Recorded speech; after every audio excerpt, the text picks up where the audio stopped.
Fala, bros! E aí? Aqui é o Marcos e sejam bem-vindos a mais um vídeo.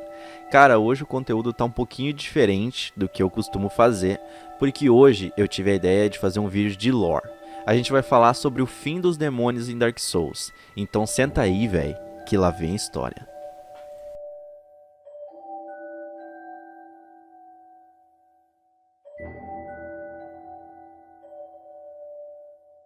Bom, guys, antes da gente começar a falar, então, pra valer, antes da gente entrar na lore, deixa eu fazer algumas considerações, comentar algumas coisinhas com vocês.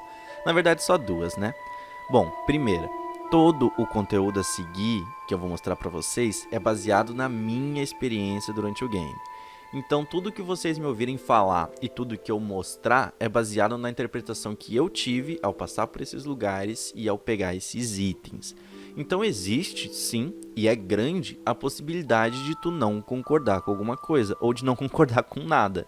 E se rolar, velho, eu vou adorar saber a tua interpretação. Conta aí pra gente. Consideração número 2. Pra mim, esse é um dos trechos mais pesados emocionalmente, tem uma carga emocional maior no game. E é uma das lores mais tristes de Dark Souls. Então, além desse vídeo estar com um conteúdo um pouquinho diferente, talvez ele fique mais sério que o normal. É um desafio e também um puta de um deleite para os apaixonados pela lore do game. Vamos lá! Deixa eu só fazer uma terceira consideração rapidinho aqui. Eu tô torcendo muito para esse meu vídeo não acabar atrapalhando os latidos dos cachorros dos meus vizinhos. Porque, cara, o Vordt do Vale Boreal em Dark Souls 3 é uma brincadeira perto desses cães que tem aqui no bairro, cara. Eles não param. Então, se vocês ouvirem alguma coisa de fundo, eu peço perdão. Infelizmente, está além do meu alcance, tá? Vamos continuar.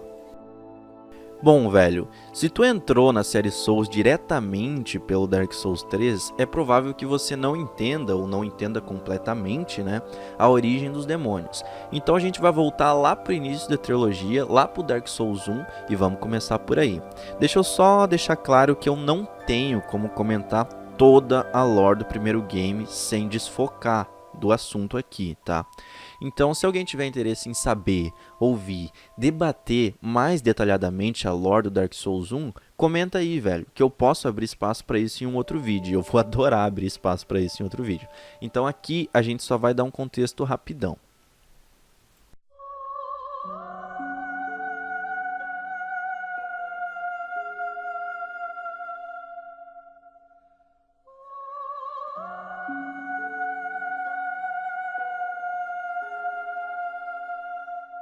No início, o mundo era coberto por névoa, habitado por dragões eternos e antigas árvores gigantes.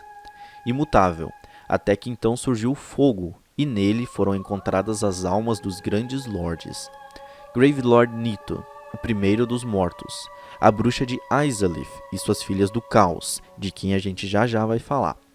Gwyn, Lord of Sunlight, e a Dark Soul. Gente, vocês peguem a Dark Soul e vejam ela como uma coisa à parte, tá? Porque não vai caber nesse vídeo, já que essa alma necessita de um contexto muito grande para se explicar. Mas como eu já citei, se alguém quiser falar, quiser ouvir sobre a lore do Dark Souls 1 mais detalhadamente, comenta aí, cara, que eu faço um vídeo de muito bom grado. Mas enfim, vamos continuar.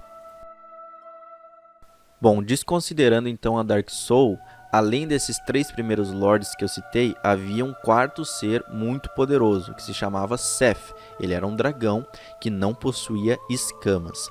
Em Dark Souls a gente tem essa noção, essa concepção de que o que concede a vida eterna aos dragões são as escamas. As escamas concedem aos dragões um tipo de existência que transcende a vida e a morte. Então, por inveja, Seth une forças com os três lords em prol de derrotar os dragões. E assim, juntos, eles dão fim à existência dos dragões.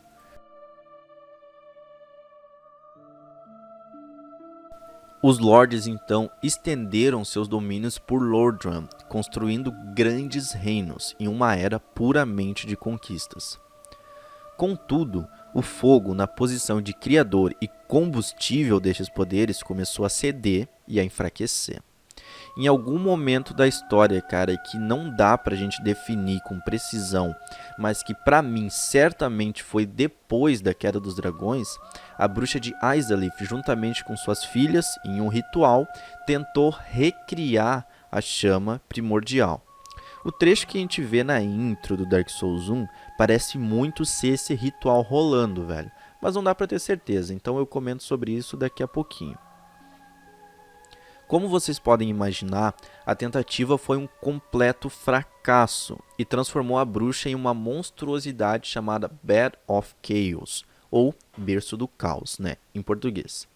E como a gente pode perceber, podemos ver na descrição de diversos itens em Dark Souls, os demônios são filhos, são provenientes dessa criatura que uma vez foi a bruxa de Izalith.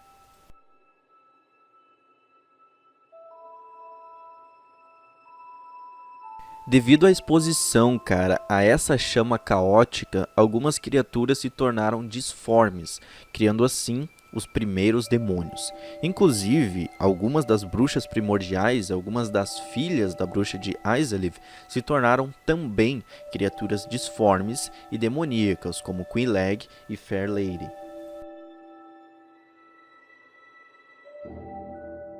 Quelaag e Fair Lady são filhas da bruxa de Izalith e a gente pode encontrar com elas durante o gameplay do Dark Souls 1.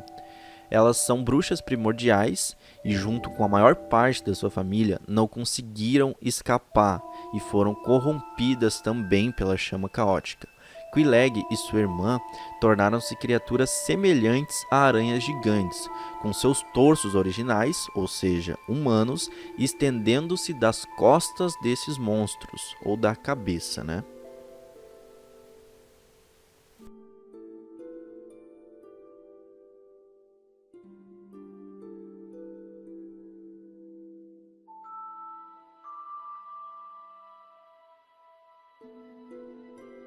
Fair Lady, como é chamada uma das bruxas no game, e eu pelo menos não tenho conhecimento do seu nome original, foi fundida a uma espécie de aranha-mãe, branca e enfraquecida. Fair Lady também perdeu alguns de seus sentidos, ficou cega e doente, enquanto Quelaag é fundida a uma aranha poderosa e vermelha, que inclusive é um dos boss do game. Quelaag ficou em Blighttown para proteger a Fair Lady, e lá eles iniciaram uma espécie de legião de parasitas, que eu acredito que tenha uma conexão com os demônios, sim, mas que não é muito explícita. Assim como Quelaag e Fair Lady se tornaram parte monstros e assim viraram demônios, a gente também pode ter uma noção de que talvez esses parasitas inseridos em seres vivos, como a gente vê basicamente em pessoas, eu não tenho como dizer se eles podem assumir sua forma, crescer em outro tipo de hospedeiro, mas vemos em seres humanos. Se você é infectado com esse parasita, ao longo do tempo ele vai ficando maior e ele se torna parte de você. Então, talvez seja esse o processo de criação dos demônios. Talvez eles precisem de um hospedeiro vivo para se desenvolver e assim se transformar em um demônio. Talvez seja um novo método de criar demônios descoberto pelas irmãs. Mas isso eu não tenho como ter certeza. É só uma coisa que fica matutando aqui na minha cabeça. É mais como uma questão para mim do que como um fato, né?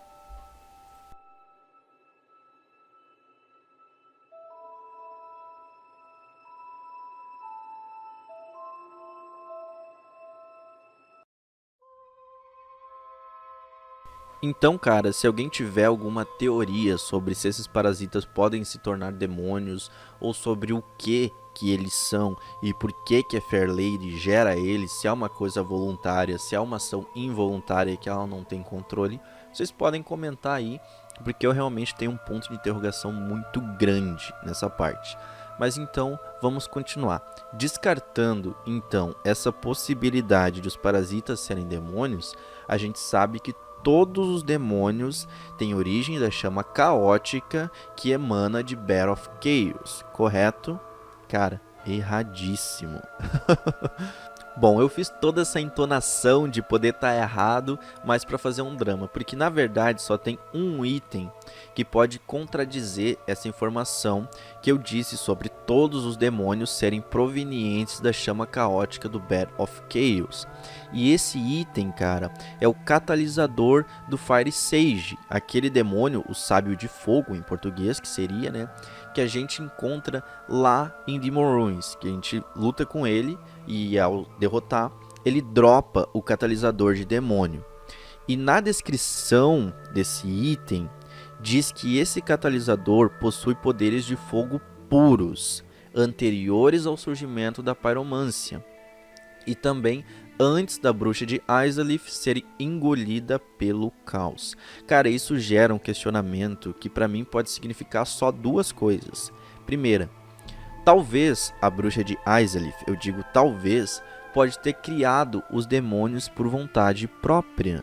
Ou seja, mesmo no interior da loucura que era o Bed of Chaos, ela, em algum ponto, teve consciência da criação dos demônios, já que o primeiro demônio existia previamente esse ocorrido, e já era conhecido dela e possivelmente um aliado dela, tá? E a segunda coisa que pode ser para mim é que o Fire Sage passou a existir em um período pré a perda do controle da chama caótica. Então talvez a bruxa de Izalith tenha conseguido controlar a chama do caos por um breve momento, tá? Antes de ser engolida e se transformar nesse monstro. E foi nesse período que o Fire Sage pode ter surgido. Bom, vocês podem comentar o que vocês acham que tá certo. E se vocês tiverem, cara, foi outra coisa completamente diferente na minha interpretação, comentem, velho. Por favor. Isso que é foda na lore de Dark Souls. É a capacidade de cada um ter um entendimento um pouquinho diferente, um pouquinho melhor, um pouquinho mais completo em tal parte do game, entendeu?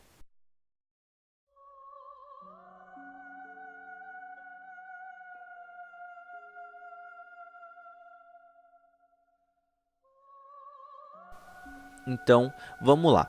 Bom, eu falei um monte, e para vocês não se perderem, porque eu tô indo um pouquinho rápido, essa parte do Dark Souls 1 eu tô indo rápido mesmo, eu vou dar um resumo rapidinho do que eu falei até então, antes da gente prosseguir. Vou dar uma timeline aqui.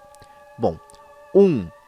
Era dos Anciões, período onde o mundo era coberto por névoa e imutável, tá?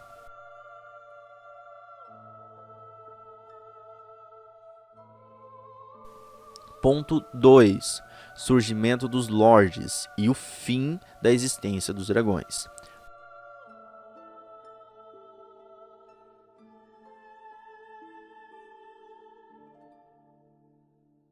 Ponto 3. A Era do Fogo, que foi o surgimento dos grandes reinos de Lordran, a época das conquistas.